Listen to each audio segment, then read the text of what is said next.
이장로 장로님, 교장 선생님 성함도 보통이 아니지만 제 이름도 뭐 보통은 아닙니다. 홍인종, 식인종, 백인종 이 정도는 굉장히 많은데 인터넷에 가면 어떤 사람이 쓴 식기 같은데 사람들 중에는 백인종, 흑인종 뭐 이렇게 있는데 나는 당신 앞에만 서면 얼굴 빨개지는 홍인종이라고 하는 식기가 있어요. 가을에는 좀 시를 얘기해요. 그리고 상담을 뭐 요청하면 굉장히 바쁘지만 상담을 해줄지 모른다 그러는데 상담을 잘 안 합니다. 감정 관리가 안 돼요.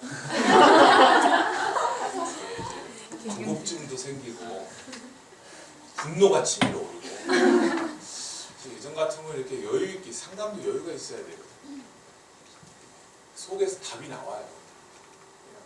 이렇게 와서 교수님 그러면 들어줘야 되잖아요, 상담자가. 근데 오빠가 사고 쳤니? 이렇게 벌써 알고 나가. 근데 맞죠. 보통은 제가 이제 독심술도 배우고 친구도 배우고 뭐 학생이 할 얘기가 뭐 있겠어요. 여학생이 와가지고 가정 문제 아니면 오빠 문제잖아요.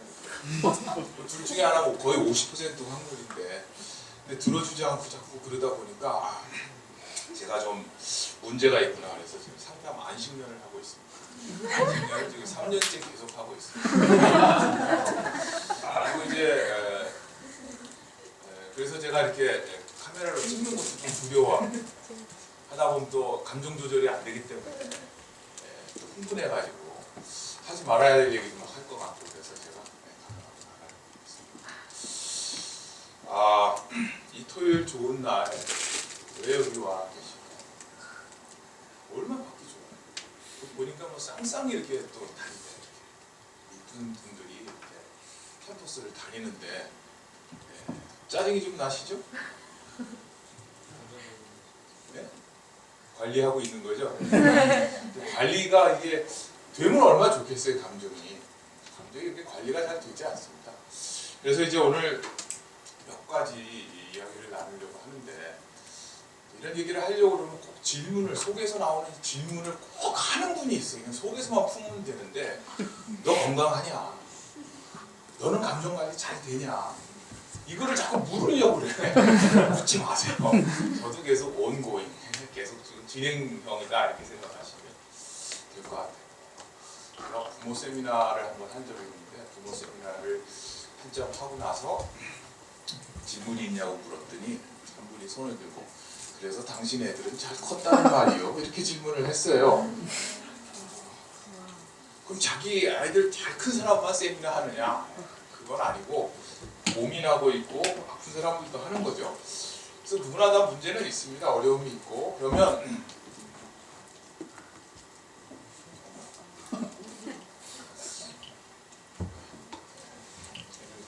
전체 화면으로 바꿔주세요.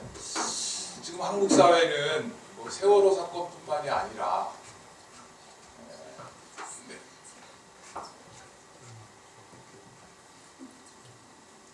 감정 관리 안 되네. 갑자기 확 뺏어가니까. 얘기를 해야지. 내가 지금 이거 주도하고 있는데 나의 권위를 이렇게 무시해서 왜? 없어요? 있는데 뭐? 되고 있는데. 네, 박수 한번 해주세요. 얼굴 빨개졌어. 제가 제대로 봐야겠네. 작동이 익숙지가 않아서 이 사회가 바라보면은 거의 두 종류 사람인 것 같아요. 한쪽 사람들은 다 탓으로 돌리는 거죠. 상담을 하다 보면 나는 부모에서도 잘못 만났고 내 인생의 선생을 잘못 만났고 교회에서 목사를 잘못 만났고 누구 때문에 내가 이렇게 됐다고 생각하는 블레이밍하는 손가락들이 있죠. 그런가 하면은 모든 게 다 자기 탓이라고 생각하는 사람들이 있어요. 엄마 아빠가 싸우는 것도 자기 탓이고 부모가 이혼한 것도 내 탓이고 최근에도 그런 분 한번 만났습니다. 청년인데 부모가 이혼한 걸 자기가 다 자기 책임으로 알고 자기가 그걸 지금도 해결해 보려고 본인이 다 책임질 수 없는데도 불구하고 다 자기 문제라고 생각하고 그러다 보니까 동굴 속으로 들어가서 그냥 혼자 있는 것이죠. 그래서 요즘 많이 쓰는 말들이 PTSD 뭐의 약자인지 알고 있으면 문제가 있는 분이죠. 이게 포스트 트라우마틱 스트레스 디스오더라는 걸 알고 있으면 문제가 있는 분이에요. 이쪽으로 뜨는구나. 그래요. 그죠? 이게 장로의 신학대학교 약자인데 프레스비테리안 디아라지카 세미나인데 그런 어려운 디스오더까지 얘기 안 했는데 이런 어려운 영어를 해야 알아들으시는구나. 그런 분들이 많죠. 요즘에 어떤 상처, 일어난 사건 때문에 계속 그것이 재현되고 있는 고통을 받는 분들이 있습니다. 또 그런 것들이 연관돼서 공황장애를 앓는 사람들이 많고, 대부분은 일반적인 우울증을 앓고 있는데, 일반적 우울증 이렇게 가다가 떨어졌다가 다시 이렇게 정상으로 다시 돌아가는데도 불구하고 떨어져서 계속 그 상태에 유지해 있는 거, 그걸 이제 메이저 디프레션으로 가는 거다, 이렇게 볼 수가 있겠습니다. 그럼 여러분들이 나는 어디에 속해 있을까 이런 생각을 할 텐데, 제가 좋아하는 우리 수지는 우리 수지도 공황장애가 있었다고 얘기를 합니다. 우울증도 있었다고. 장로님 아들인 차태현도 그렇고, 양현석도 난 얘 싫어하는데 그 공황장애, 김하늘도 공황장애, 목사들인 김장훈도 공황장애, 여기 토니안도 여기 조울증, 우울증, 대인 기피증 복합적으로 많이 있고요. 이 사람은 알 필요는 별로 없는데 현진영이라고 이 사람은 알면 나이가 많이 듭니다. 고풍스럽게 살거나. 근데 실제로 보면 연예인들 가운데 이렇게 우울장애, 공황장애, 강박증, 편집증 이런 다양한 장애들을 앓고 있는 사람들은 상담자를 만난 사람들이 많고요. 상담자를 만난 경우에 그들에게 카밍아웃 하라고 얘기하는 거죠. 이야기를 하는 것 자체가 치유에 도움이 됩니다. 그래서 담대하게 얘기한 사람들이고, 이 사람들은 그 외에 얘기하지 않고 숨어있는 수많은 사람들이 있습니다. 그럼 연예인들만 그러냐? 우리같이 평범한 인생들도 사실 카밍아웃해서 나 강박증 환자다 얘기해도 아무도 이렇게 찍어서 인터넷에 올리지 않기 때문에 모를 뿐이지, 대부분은 이런 것들을 다 갖고 있다는 것입니다. 근데 문제는 그가 갖고 있는 거가 문제가 아니고, 처음에는 자기에게 문제가 있다고 생각하다가 그것이 대인관계에 문제가 드러나기 시작하고, 그리고 그것이 한 번, 두 번 나타나다가 반복적으로 나타나면 그때 이제 어려움을 겪게 돼요. 그래서 실제로 이제 주위에 보면 이런 결과로 고통을 받는 사람들이 이런 감정, 상처, 이런 질병 이런 것들을 앓으면서 과자를 먹고 들어왔거든요. 치즈케이크. 김정은이는 스위스 치즈를 너무 좋아해라고 지금 무릎이 그 모양을 했는데 30에 이제 치즈를 먹고 들어왔어요. 감정에 상처가 있는 사람들은, 또는 스트레스를 많이 받는 사람들은 먹는 걸로 해결하는 사람들이 있습니다. 중간고사가 가까워오면 갑자기 음식이 땡기고 갑자기 폭식하고, 술로 도망가고, 마약으로 도망가고, 돈으로 가고, 도박으로 가고, 그러다 사고 쳐서 감옥도 가고, 우울장애도 하고, 마약의 종류도 이렇게 다양하게 많이 있는데, 이거를 다 알고 있는 사람들은 이상한 사람들이에요. 네. 실제로 보면 상처받은 영혼들이 감정의 상처를 받았을 때 그런 문제들을 해결하려고 많은 노력을 하는데, 만약에 우리 삶 가운데 그런 어려움이 있고 고통이 있다면 거기에 굿뉴스도 또 있습니다. 하나님이 구하는 제사는 상한 심령이다. 하나님께서 상하고 통해하는 심령들을 통해하는 마음을 주께서 멸시하지 않는다. 나는 지금 아프다. 나는 이 감정적으로 나는 이 조절도 안 될 뿐만 아니라 관리가 안 되기 때문에 내 삶에서 반복해서 일어나는 문제가 있다. 꼭 그런 분이 계시다면 그래도 역시 아직도 희망은 있다. 이렇게 생각할 수 있습니다. 그럼 이거 그냥 간단하게 보여드리려고 그러는데, 일반 이걸 위기라고 본다면 어떤 통계해 보니까 이런 통계 자료들이 있습니다. 한국 아직 40대 안 되셨으니까 남성 사망률 세계 1위, 여성 대비 남성 사망률 세계 1위, 남성 자살률 세계 1위, 남녀 수명차 세계 1위, 한국 위스키 소비량 세계 1위, 미국, 중국, 대만, 일본 순인데 그 위에 한국이 딱 있는 거죠. 제일 위에. 연간 소비량이 이 정도예요. 여성들을 보면 여성도 세계 1위가 많은데 성형수술 세계 1위. 제가 어린 통계를 보니까 이렇게 나왔더라고요. 일본은 2.4인가 2.5% 정도. 근데 우리나라는 17%. 제왕절개 수술 39.6% 세계 1위. 여성 인구수 대비 미용실 수술 세계 1위. 수입 대비 화장품 지출 세계 1위. 어떻게 계산했는지 잘 모르겠어요. 그런데 하여튼 올라와 있는 내용들. 다시 말하면 우리는 누군가와 비교하면서 살려고 내 자신을 꾸미고 통제하고 또 멋있게 드러내고 이런 것 가운데 계속 상처받고 힘들고 어렵고 그래서 감정적으로 상해 있고 고통을 받고 있다 이렇게 볼 수 있습니다. 그래서 다들 이렇게 나 힘들다 이렇게 얘기하는데 다들 힘내 이렇게 거꾸로 읽을 수 있다. 그러니까 생각만 바꿔갖고 잘 살아라. 보통 그렇게 충고를 해줍니다. 그렇죠? 우리가 몰라서 잘 안 되는 건 아니고 우리의 삶에 일어나고 있는 문제들 또는 감정적인 것들 이런 것들을 보면서 생각 바꾸면 되지 않냐 하는데 생각이 이렇게 쉽게 바뀌지 않아요. 그래서 우리의 사회 가운데 나타나고 있는 현상들 또 감정의 문제들을 크게 요약하면 제가 보기에는 세 종류입니다.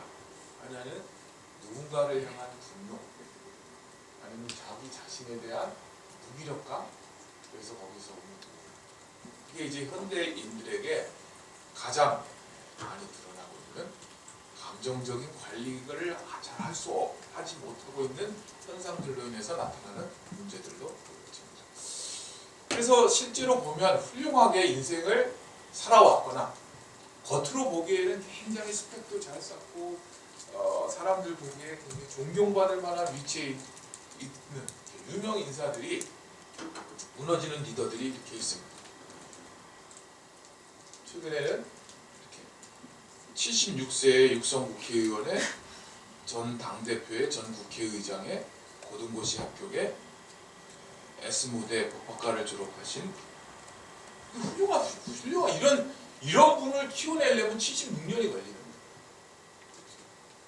근데 캐디 골프 하는데 캐디를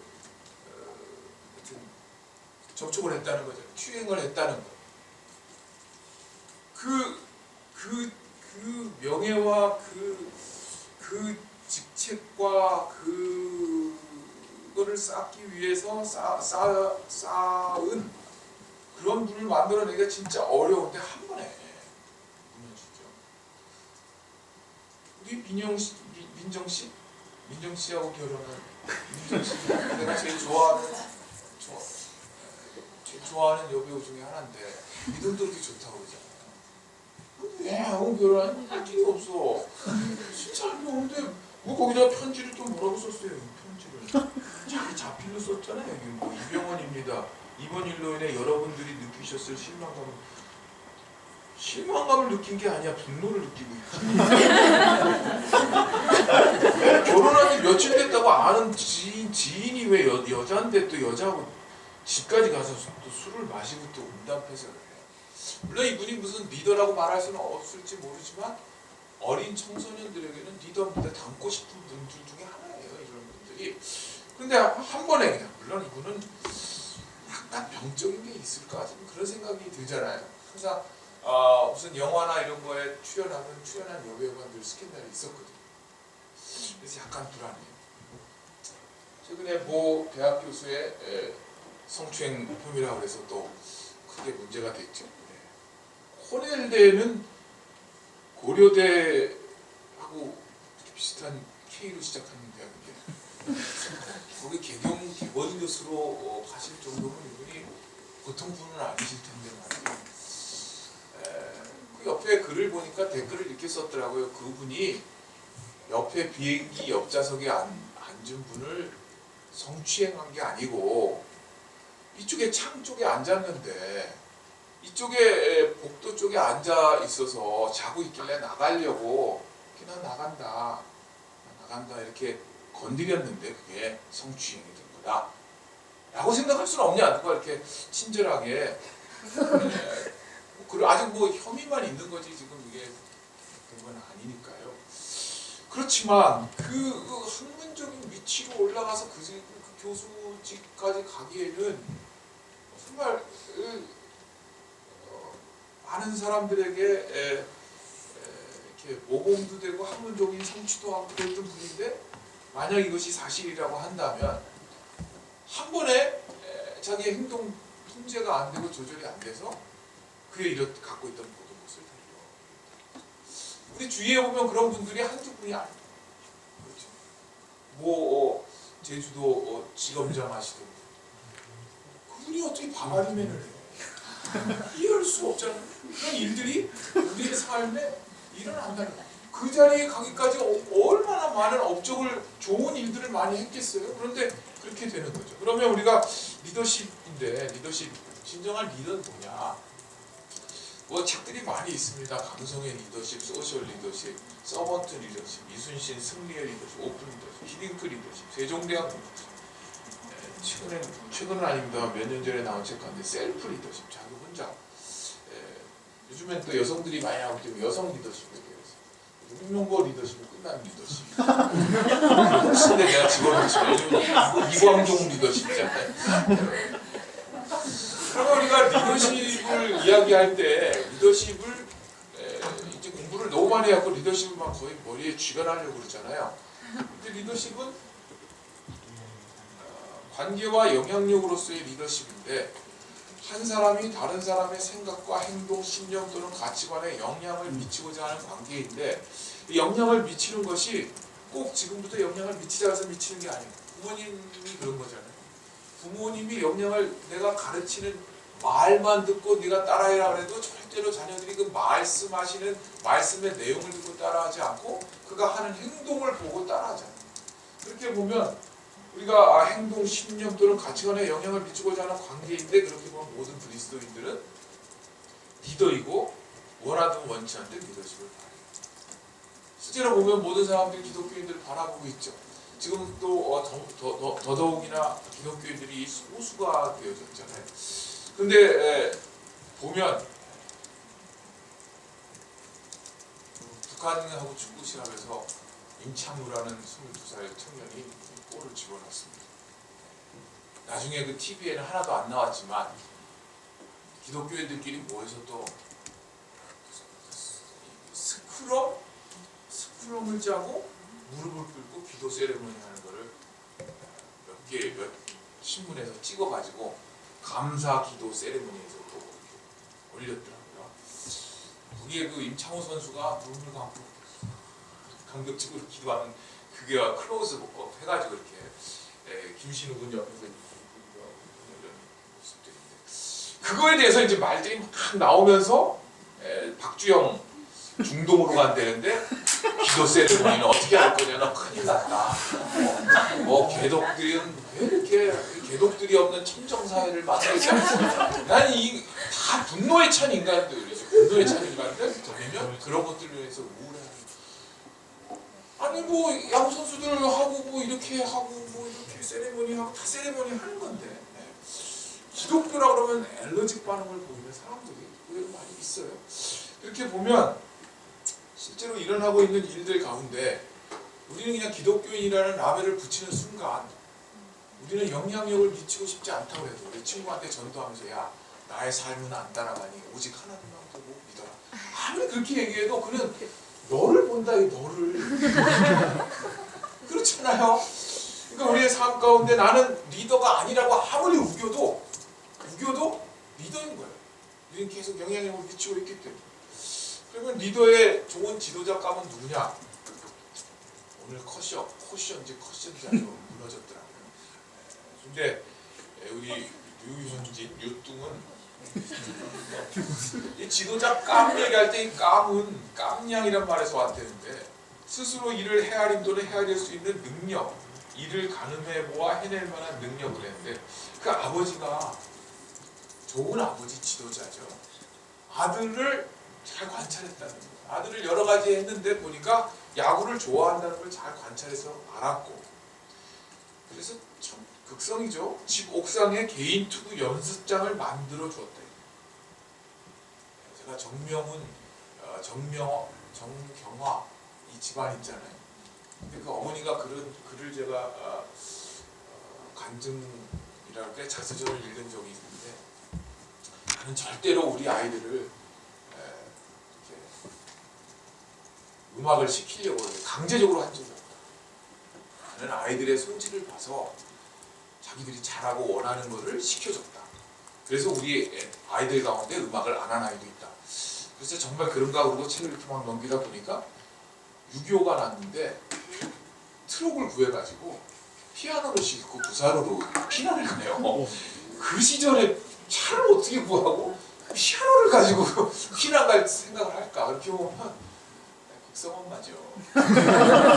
그냥 평범한 엄마는 아니죠. 그러나 자녀들을 바라보고 관찰하고 뭘 좋아하는지를 보고 지지하고 격려해주고, 그리고 시합 결과와 상관없이 언제나 똑같이 얘기했대요. 이건 아버지가 조폭이라고 소문이 났잖아요. 아버지가 병원에선가 일을 했는데 아들이 다치고 왔는데 좀 쉬면 날 거라 해서 쉬었다는 거예요. 고등학교 때가 선수로 하다가. 그래서 3개월인가 2개월인가 쉬었는데 안 나가지고 다시 갔더니 또 쉬라고 그러더래요.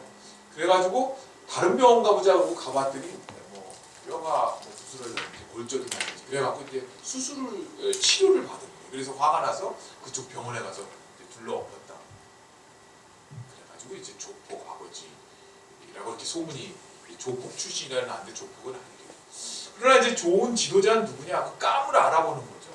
감을 알아봐가지고 자녀들에게, 그래서 어떤 결과와 상관없이 언제나 수고했다고 격려를 하고, 게임이 끝나고 나면 그 아들이 늘 결과 때문에 스트레스 받고 그럴 때 그 자녀와 함께 유뚱은 먹는 걸 좋아하잖아요. 그래서 이제 식사하는 걸로. 실제로 보면 한 지도자가 크는 데 있어서 그 지도자로 리더로 커갈 때 누군가 옆에서 도와주고 함께 해주는 사람이 있어요. 이게 물론 부모일 수 있고요, 학교 선생님일 수도 있고, 근데 약간만 이렇게 도와주면 돼요. 우리 이 동계 올림픽 월드컵 이런 데 보면 그 이상하게 이렇게 엉덩이 밀어서 가는 쇼트랙이 있고, 그 다음에 4명이서 똑같이 가는 게 있어요. 이렇게. 그럼 뭐예요? 스피드 말고 넷이서 이렇게 똑같이 돌아요. 빨리 마지막 주자가까지 같이 들어와야 됩니다. 그래서 그 시간을 재는. 그걸 할 때 엉덩이에다 이렇게 손을 대고 가요. 좀 느끼죠? 그러면 성추행이죠. 느끼면서 성추행이에요. 그럼 신고해야 돼요. 이게 아니고 손을 그냥 살짝만 갖다 대는데 앞사람이 굉장히 탄력을 받는다. 그래서 이제 돌아가면서 한 사람이 리드를 하고 뒤에서 밀어주기도 하고 살짝. 근데 우리의 삶에 누군가가 살짝만 밀어주고 살짝만 도와주면 우리가 건강하게 갈 수 있는데 그럴 사람들이 그동안 없었던 것이죠. 제가 10월달인데 10월달에 좀 오래됐습니다. 10월 14일이 제 생일인데 무적대교에서 투신을 하셨어요. 고속 승진해가지고 외국계 C은행에 명동 지점장까지 올라간 35살입니다. 근데 그분이 10년 만에 고속 승진해서 지점장, 광배 지점장, 명동 지점장 이렇게 했는데 성취욕이 높고 대인관계가 넓은 그는 더욱 회사 일에 매진하여 하루 한두 시간씩 자며 일을 해요. 근데 그가 남긴 유서에는 이렇게 써 있었습니다. 나는 은행을 위해서 일한 결과로 너무 많은 것을 잃었습니다. 사랑하는 당신 아들들아 미안하다. 아빠는 최선을 다했다. 바보 같은 아빠 삶을 살지 마라. 서로 배려하는 마음으로 살기라. 주일날도 골프 약속을 잡아서 골프를 비즈니스 골프만 했다. 모든 것을 비즈니스 중심으로 그의 삶을 살았죠. 이 사람을 향해서 누가 능력이 없다거나 또는 허투루 살았다고 얘기를 하겠습니다. 그렇지만 이의 삶에 다가오는 이런 스트레스들을 그 감정이 견뎌내지 못할 때 그 지도자의 자리에 가 있지만 리더의 자리에 가 있지만 결국은 자기 통제가 안 돼서 가족과 자기 자신에게 슬픔을 준 슬픈 사연이 있습니다. 최근에 영화는 이순신 리더십이잖아요. 이순신 리더십에 보면 명량에서 이순신은 두려움에 따른 병사들에게 적들도 두려움을 느끼는 것은 마찬가지다. 두려움을 용기로 바꿀 수 있다면 그 용기는 100배, 1000배로 커진다. 두려움을 용기로 어떻게 바꿀 수 있는가? 아들이 묻잖아요. 우리가 신하의 근본은 충이고 그 충은 백성을 향해야 한다. 그러니까 왕보다도 백성이 더 중요하다고 이야기를 하는 거죠. 백성으로부터 나온다 그렇게 보면 우리가 리더의 근본은 뭐냐? 하나님께 영광이고 그 하나님의 영광, 하나님 나라 구현하는데 성도, 하나님 백성들을 향하여 가야 한다.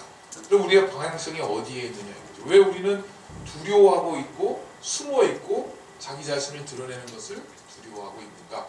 하나님의 말씀은 하나님이 우리에게 주신 것은 두려워하는 마음이 아니고 오직 능력과 사랑과 그러시는 마음이다. 이렇게 했습니다. 그리고 우리의 감정을 잘 통제하고 다스린다 그럴 때 감성의 리더십에서는 데니얼 골만이 그런 이야기를 합니다.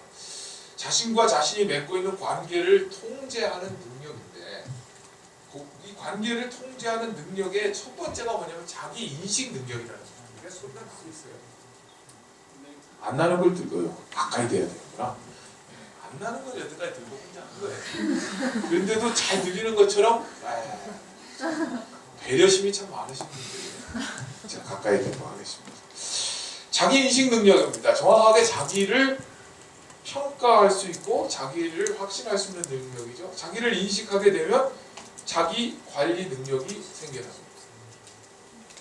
감정적인 자기 제어 능력, 솔직할 수 있는 능력, 적응력, 성취력, 진취적인 것, 낙천적인 것 이런 것들이 다 자기 관리 능력에 속하게 되고 그럴 때 다른 사람들을 향하여서 감정을 이입할 수 있는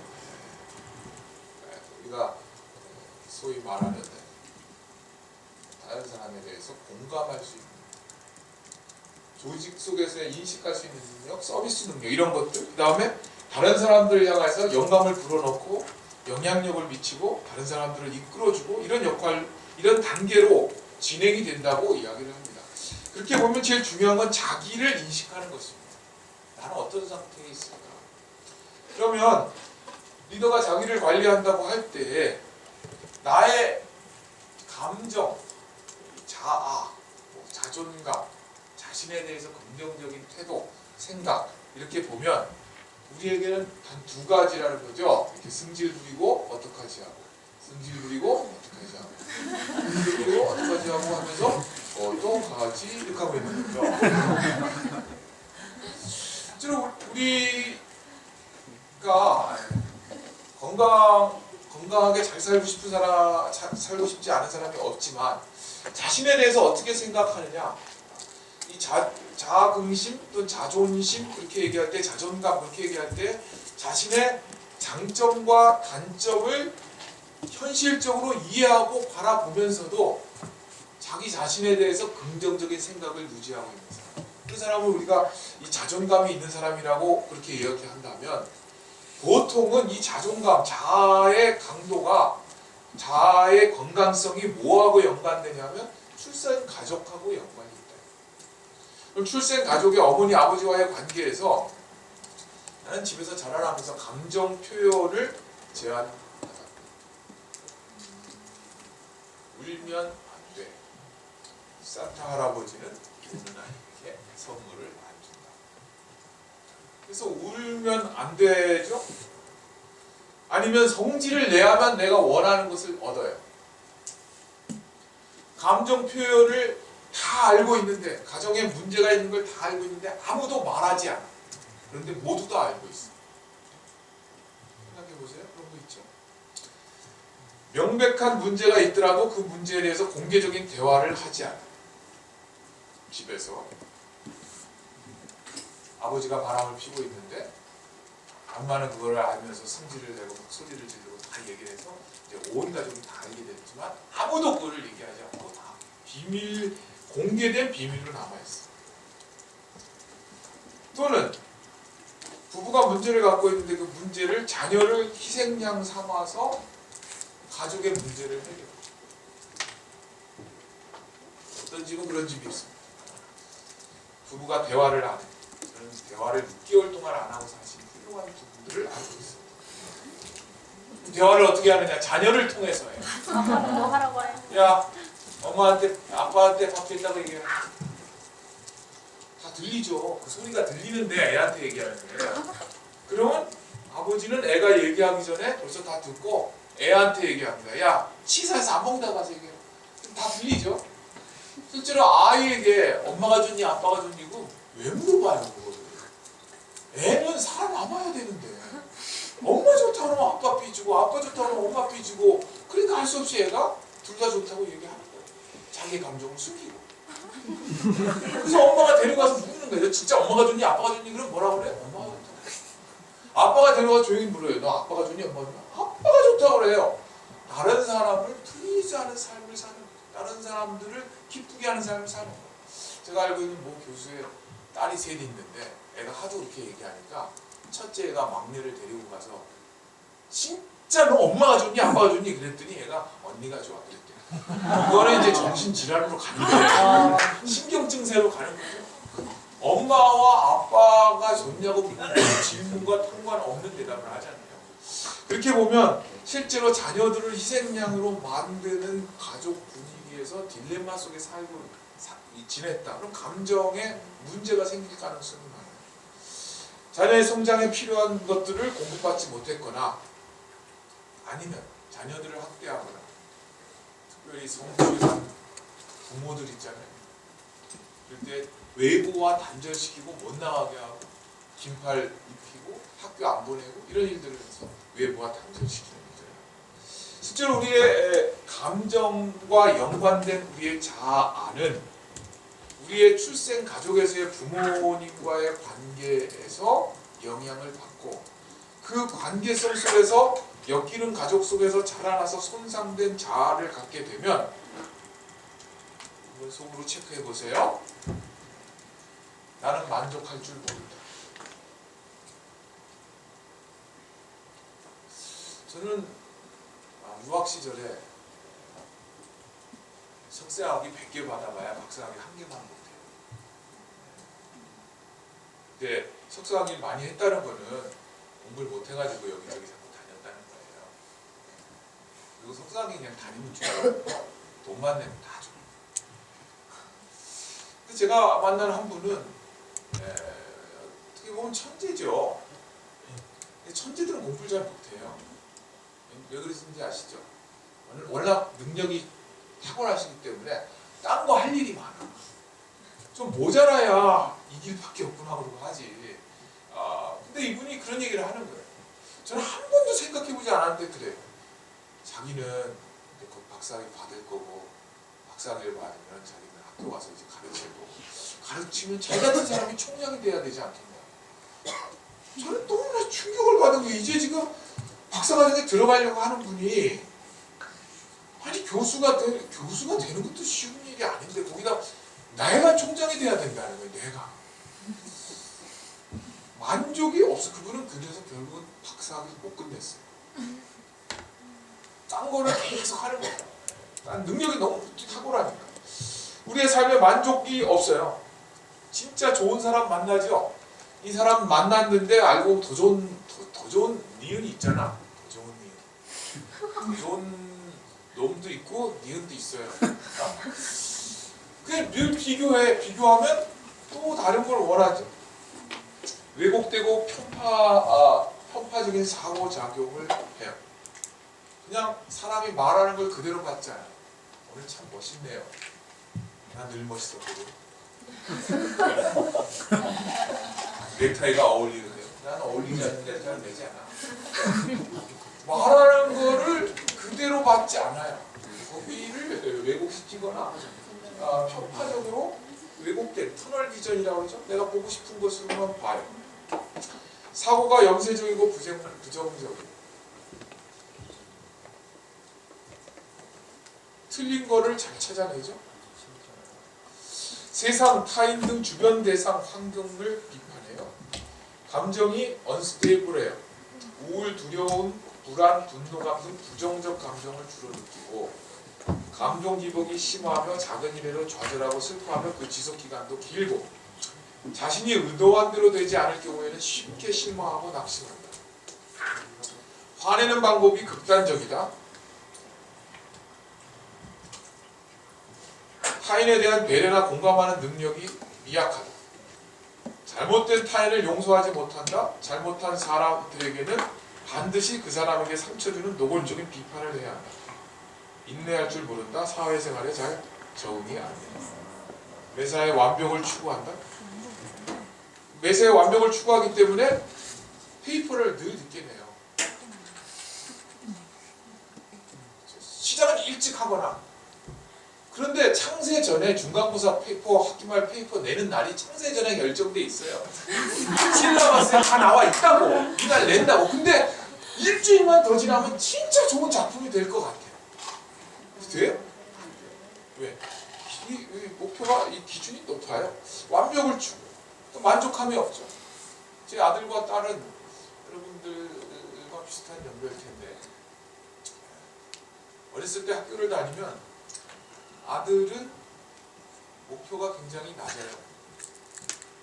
그래서 30점, 40점 받아와도 해피해요. 그리고 이렇게 얘기해. 나는 내 능력의 30%만 썼다. 네, 아들이 천재예요. 천재. 제가 그렇게. 딸은 그리고 아들은 그러니까 시험 때 잠자요. 시험 때 일찍 들어와서 라면 끓여 먹고 잠자고 밤샌다 그러고 계속 자. 그래서 시험 보러 가요. 딸은 시험 때가 되면 밤을 꽉 새요. 한 잠도 안 자고. 그리고 가서 시험을 보고 와서 아들은 fine, 좋아요. 딸은 아빠 망했어. 이렇게. 그러면 딸은, 망한 딸은 하나 틀리고 둘 틀리고 세 틀리고. 잘 봤다는 아들은 30점, 40점, 50점 그래. 내 삶의 기준을 어디에 뒀는지. 제 딸은 진짜 잘해야 돼.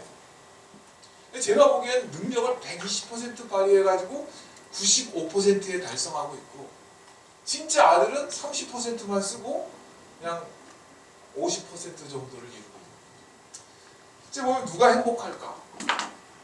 제 딸은 똑같이 연년생이라 용돈을 주면 아들은 용돈을 다 써요. 딸은 좋은 걸 뭘 사겠다고 그거를 세이브해요. 그럼 아들이 꼬여요. 그래서 그 돈을 다 써요. 그러면 둘이 보면 싸워. 내 돈 갚아라. 못 갚는다. 돈 없다. 그러면 이제 차관을 들여와야 되잖아요. 그럼 아버지한테 와요. 그럼 아버지가 탕감시켜주고 딸에게 잃어버린 돈을 줘. 그리고 제가 생각하는 게 누가 행복할까? 누가 돈을 더 많이 자기를 위해 썼을까? 아들이 훨씬 더 행복하게 사는 것 같아요.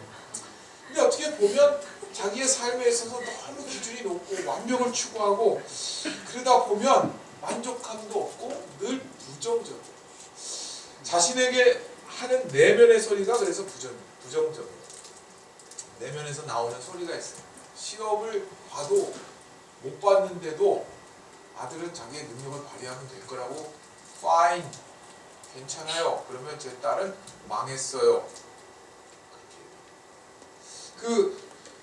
우리가 이걸 언제 알 수 있느냐? 우리의 삶에 당면하는 어떤 문제, 사건, 상황이 벌어지고 났을 때 첫 입에서 나오는 말들.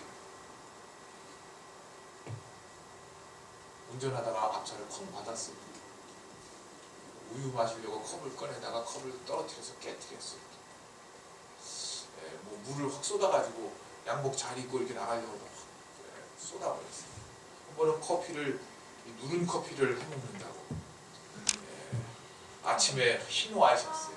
집에 아무도 없는데 딱 그냥 통 그냥 커피가 그냥 바빠 죽겠는데. 이럴 때 이제 내면의 소리가, 속에 있던 소리가 탁 튀어나와요. 여러분들이 부모님에게 많이 들은 내용들 있죠. 저는 몸을 도끼 삼아 씹는 놈이다. 그런 표현을 어머니에게 많이 들었어요. 그러니까 늘 찢어먹고 뜯어먹고 꼬매고 부러지고 운동하다 다치고 연골 부러져서 수술하고 뭐. 그래서 몸을 도끼 삼아서 쓴다. 예. 그런데 어떤 사람들은 병신 뭐 비육 머저리 병신 한심한 놈 자식이 아니라 왼수 안 편하는 게 도와주는 건데 뭐 등등 이런 소리 많이 듣고 있으면 그런 소리들이 내 속에서 자연스럽게 나와요. 내가 어떤 조그만 실수를 했을 때 제가 어느 날 그런 것들을 깨닫고 심지어는 샤워할 때 보통 미국의 통계 보면 80%의 남자들은 샤워할 때 노래를 부른대요. 왜 노래를 부르냐 하면 공명 효과가 있어가지고 자기가 잘 부르는 줄 착각한다는 거예요. 그래서 거기서 노래를 불러요. 근데 어느 날 저는 보니까 제가 샤워를 하면서 이를 악물고 샤워를 왜 이러지? 여러분 아시겠지만은 야구 선수들은 피처들은 다 어금니가 다 상했잖아요. 이를 악물고 던진다고 그러거든요. 아니 양말을 신을 때도 왜 인생을 이렇게 살까? 자기 인식을 하게 되면 그 다음에 새로운 선택의 폭이 넓어져요. 제가 그거를 훈련하고 있는 중이었는데 커피가 다 깨졌을 때 처음에 나오는 반응은 어쩌면 스탑시킬 수 없을지도 몰라요. 아유 좀 칠칠맞게는 왜 그러냐 그렇게 나올지 몰라요. 그런데 그 다음에 말은 내가 선택할 수 있어요. 그걸 내가 인식하기 시작해요. 제가 그렇게 했어요. 나 같은 사람이 이런 거 좀 깨야 이거 만들어 파는 사람도 먹고 살고 내가 와이셔츠 만드는 사람도 먹고 살지 않겠냐. 커피가 깨지니까 부엌이 커피 향내를 가득 차. 내가 이런 놀라운 말을 하고 있는 제 자신을 보면서 스스로 어메이징했어요. 너 많이 컸다. 많이 컸다. 근데 실제로 보면 우리 속에서 나오는 소리들이 있어요. 공부 잘하는 사람들 가운데 인정받기 위해서 열심히 하는 사람. 그 속에는 열등감이 많이 있어요. 저는 그런 분들의 이야기를 굉장히 많이 들었어요. 그래서 저는 공부를 열심히 안 했어요. 열심히 해도 안 될 것 같으니까 그냥 안 하고 스스로를 위로하는 방법. 문제가 생겼을 때 협상이나 타협을 하기보다는 회피하거나 지나치게 적대적으로 맞서며 대항합니다. 지나치게 예민하고 생활에 위기가 닥쳤을 때 이를 그르치는 방향으로 해결합니다. 남편이 외도했다. 남자친구가 다른 여자 만났다. 이해는 이, 눈에는 눈. 나도 오늘 당장 가서 만나. 그런 사람들이 의외로 많아요. 그래서 오랫동안 사귀다가 깨졌는데 상대방이 결혼한다 그러니까 그 결혼하는 것보다 자기가 더 빨리 사람 만나서 결혼. 내 삶의 중요한 결정을 딴 사람에게 상처 주는 방식으로 결정해요. 인간관계에 어려움을 느낀다. 순계 중에 우리 이장로 장로님 안 계시니까 하는 얘기인데 20개에 해당하는 게 하나도 없어요. 그분은 온전하신 분이고 흠이 없으시고 정결하신 분이니까 그분은 안 계시니까 안 계실 때 칭찬해 드려야 이 소문이 들어가서 제가 영광을 받습니다. 보면서 어머 내 얘기야 내 얘기 큰일 났다 내 얘기인데 그런 이제 이장로 장로님 같은 분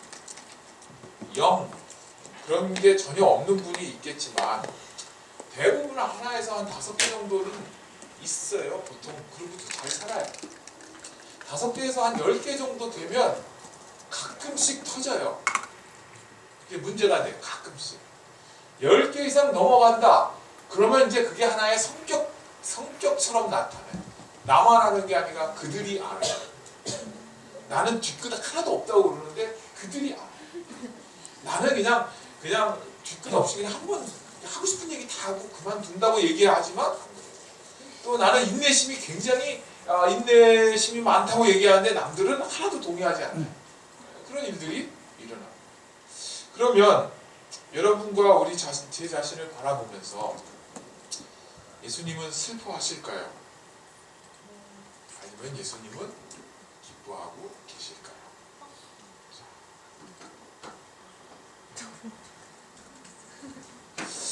그러면 우리가 우리 자신을 잘 관리한다고 할 때 나는 역사적 존재로 가정에서 자라나면서 나에게 중요한 영향력을 미치는 형제, 부모, 그 가족 관계에서 내 자아가 형성되고 그러면서 내 자아가 손상되거나 상처를 입거나 그래서 내 삶의 감정 표현들이나 삶의 태도들이 나를 파괴하는 방식으로 내게 부정적인 영향을 주는 방식으로 진행되는 가능성이 있다는 것입니다.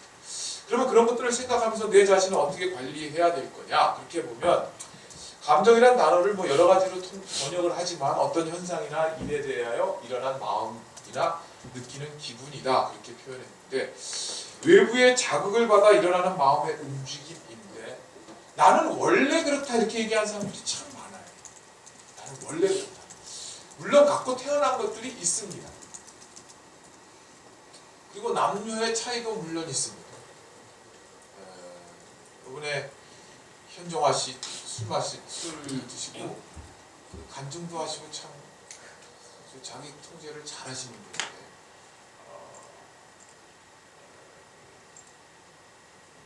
아시안게임 장애인 총장이셨잖아요. 사퇴했죠. 근데 여성은 남성보다 같이 술을 마시면 술을 분해할 수 있는 능력이 2배 내지 3배로 늦어요. 신체적으로 그래요. 꼭 확인해 볼 필요 없어요. 책에 다 나오는 이야기들이. 실제로 여성은 신체적인 생물학적인 이유로 해서 남자와 다른 우울증을 더 많이 앓게 된다든지 남자들은 남성 호르몬과 연관돼서 분노 표출이 더 많다든지 더 공격 성향을 드러낸다든지 그런 생물학적인 특성들이 있어요. 근데 그 특성은 사실 우리가 잘 모르죠. 우리가 피를 뽑아가지고 뭐 거기에 있는 신경 전달 물질이나 이런 걸 다 분석한다고 해서 얘는 우울증 몇 프로 뭐 이렇게 다 분석할 수가 없는 거잖아요. 그러면 갖고 태어난 것이 물론 있지만 그래서 이게 갖고 태어난 본래적인 것인지 내재적으로 갖고 태어난 어떤 것인지 후천적으로 배우고 관계성 속에서 이렇게 습득된 것인지는 잘 알 수 없지만 우리에게 나타나는 것은 결과로서의 행동과 말과 그리고 감정 표현들이 나타나잖아요. 그럴 때 우리에게 가장 영향을 많이 미치는 것 중에 하나는 그런 부모와의 관계성 가운데 상한 감정이 있다는 거예요. 좋은 부모 밑에서 자라나도 상처를 받을 수 있죠. 왜냐하면 상처는 일어난 사건이 아니고 일어난 사건에 대한 나의 주관적인 해석으로 내가 갖고 있는 것이니까. 그래서 그거를 사실 여부를 따져볼 의미가 별로 없는 게 사실과 상관없이 내가 사실이라고 믿고 있고 기억하고 있기 때문에. 그래서 많은 경우에 상한 감정을 치유한다 그럴 때 이 이야기는 치유되지 않은 기억을 새롭게 바꾸는 거다 그렇게 얘기해요. 근데 이 기억을 바꾼다고 얘기할 때 상한 감정의 특징은 뭐냐면 내가 내 삶을 통제하겠다는 것이거든요. 이 통제하려는 욕구가 강하면 강할수록 통제가 안 되기 때문에 더 큰 통제로 간다는 거예요. 그래서 왜 감정 얘기하다가 중독이 나오느냐? 감정이 손상되어 있는 사람들이 중독으로 더 큰 거에 의존해서 나의 이 감정 통제가 안 되는 것들을 잊어버리려고 하는 거죠. 그래서 말세에 고통하는 때가 이르는데 사람들은 자기를 사랑하고 돈을 사랑하고 쾌락 사랑해 하나님 사랑하는 것보다 더하다. 그런데 더 메시지 성경에는 그것을 이렇게 번역했습니다. Addicted to lust, allergic to God. 이 마지막 시대에 자기를 사랑하고 쾌락을 사랑하고 돈을 사랑하고 하나님 사랑하는 것보다 돈을 사랑하고 쾌락을 사랑하고 경건의 모양만 있고 능력은 없는 그 삶을 설명하면서 정욕에 중독되어 있고 하나님에 대해서는 엘러지 반응을 보입니다. 그래서 여기 중독된 사람들의 특징 중에 이렇게 바바리맨도 있고 인터넷 바다에 빠져 있는 분들이 있죠. 거기에 핵심은 뭐냐? 거기에 핵심은 내 자신이 내 스스로를 통제하고 싶다. 이게 뭐냐면 나는 하나님이고 싶다라는 거예요. 그래서 습관적으로 몰두하거나 내가 몰입하는 것인데 나의 갖고 있는 내 자신을 양도해 버린다는 거죠. 원래 단어의 뜻 가운데 하나가. 그래서 지배하려고 하면 나를 통제하는 게 뭐예요? 술 취하지 말라 이런 방탕한 것이니 성령의 충만을 받으라. 그래서 어떤 사람이 질문을 해요. 성경에 언제 술 마시지 말라고 그랬냐? 취하지 말라고 그랬지. 술을 마셔갖고 안 취한 사람이 있냐고. 성경에 보면 뭐라고 되어 있어요? 술을 혼합한 술을 쳐다보지도 말라고 그랬어요. 그 말씀은 술 취하지 말라는 것을 가르치는 교훈이 아니고 술에 취하면 술에 의해서 통제되어지듯이 성령의 인도하심을 받는 사람들은 성령 통제를 받는다. not what이죠. 이게 아니고 이것이다. 거기에 중요한 이슈는 통제입니다. 누가 나를 지배하고 있느냐. 그래서 보면 중독이란 것은 내가 동의해서 내 삶을 나 자신을 양도하는 것인데 중독의 특징 이 정의에는 내가 어쩔 수 없이 끌려가는 어떤 것인데 나에게 필요한 것들, 쾌락, 행복들을 얻게 하려고 통제하려고 시도하는 것이 중독인데 그런 면에서 보면 중독되게 하는 그것은 중독자에겐 하나님이고 엄마이고 이 세상에 둘도 없는 친구와 같아서 중독은 신학적으로 우상숭배다. 이렇게 이야기를 합니다. 그리고 거기에 왜 그러냐? 미고레 목사님께서 하시는 말 가운데 하나인데 왜 하나님처럼 하려고 그러느냐? 통제하고 지배하려고 그러느냐? 우리의 감정을 잘 통제해서 나는 좋은 멋있는 사람이 되겠다. 자기 이미지, 다른 사람이 나를 어떻게 생각하는지를 통제하고픈 욕구가 있어서 다른 사람들을 통제하려고 나의 이미지를 통제하는 거죠. 또는 다른 사람들을 내가 통제하려고 그래요. 남자친구, 여자친구를 내가 원하는 대로 하려고 그래요. 그래서 사귀면서 계속 남자한테 이렇게 하죠. 그래서 나는 평강공주고 쟤는 바보 온달이잖아. 저 인간을 인간 만들어서 써먹으려면 내가 끊임없이 잔소리를 그러면 어떻게 해야 돼요? 사실은 상대방을 내가 원하는 대로 만들고 싶은 거예요. 근데 그 통제를 하려면 돼요? 안 돼요? 안 돼요. 왜? 내 스스로도 통제가 안 되는데 다른 사람은 어떻게 통제하겠어요? 부모들이 왜 여러분 보면서 화가 나고 짜증이 나겠어요? 자식이 내 소유라고 생각하는 부모들이 종종 있는데 소유인데 안 돼. 내 마음대로 되지 않아요. 또 하나는 자신의 문제, 언제든지 내 습관을 바꿀 수 있다고 생각하고 자신의 문제를 통제하려고 그래요. 그래서 보험을 들어요. 보험을 들어서 보험을 찾아 쓰는 게 좋을까요? 안 찾아 쓰는 게 좋을까요? 암보험에 들어가지고 암보험 5억짜리 들어서 5억 다 찾았어. 그럼 손해 안 본 거죠? 안 찾아 쓰는 게 제일 좋은 거잖아요. 근데 5억 들었는데 그거 갖고 또 안 될 것 같아. 그래서 또 거기다가 엑스트라로 또 보험을 들고 그리고 또 실손보험 들고 자동차도 이렇게 에어백 터지는 거, 뭐 나를 보호하는 거 다양한 것들을 준비해서 내 삶에 다가오는 문제를 내가 다 예방하려고 아니면 내 삶에 닥쳐오는 고통으로부터 해방되기 위해서 우리는 시간, 음식, 관계성, 강박증 등등 다양한 것들을 투자하면서 우리가 그것을 다루려고 합니다. 그래서 우리가 어떤 것들을 통제하고 싶은 욕구, 욕망이 있어서 그 부분을 내가 계속 그 부분이 나를 괴롭히고 있다면 그것은 상한 감정과 연관되어 있다고 보여지고요. 일단 우리가 기본적으로